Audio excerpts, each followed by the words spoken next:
Survivors advocate, you had your time in the Middle East. Maybe paint a picture for us. We have 400 plus from Haki Africa as those who have reached out needing assistance. How was it for you down at the Middle East? I first want to agree with him that if this is only 200 that are approaching Haki Africa, there are others who are approaching the organization that I work closely with. There are also others that are approaching me for help because they know I have been there. I have seen the whole strategy of rescuing somebody, especially from Saudi.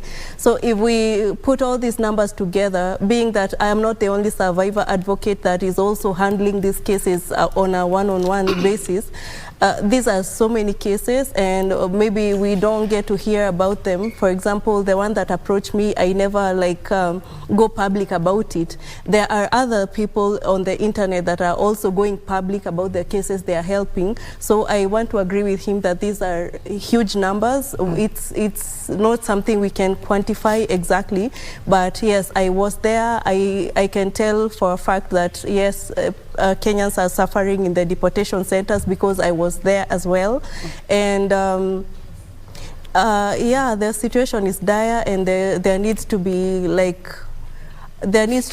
rapid action. Rapid action. Yeah. Now, Wanja, you've said you have been there. Maybe give us a summary. Now that you were there, you're here. What happened to you back then? Was it in 2016? No, it was just last year. Last year. Very recent. Okay. Very recent. Tell us, what happened? My issue started here in Kenya before I even traveled, because I was given the contract like 2 hours before I took the flight. And I did not agree with the terms of the contract, especially the part that says only the employer has the authority to terminate the contract. And the other part that I did not agree with is that the moment you board the plane, you are no longer in the hands of the Kenyan agent.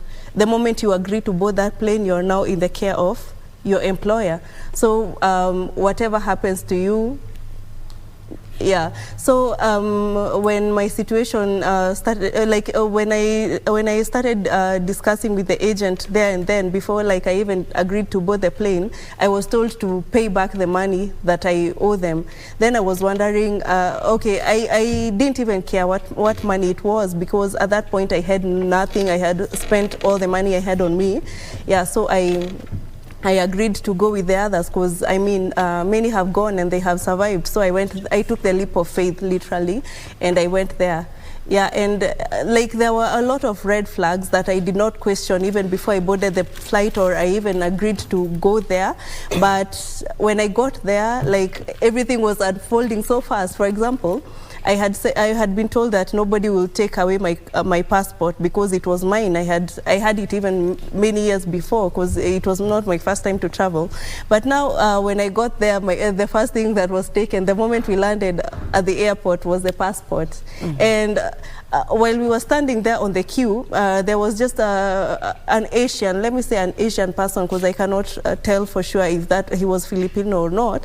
So he was standing there, and we were standing on a queue, and he was saying passport, passport, passport, and those we were with were just giving it without questioning who is this and why is he taking our passports, and what if we are not the right group that he's supposed to take passports from? Yeah, but I saw that nobody is questioning, so let me just go with the flow.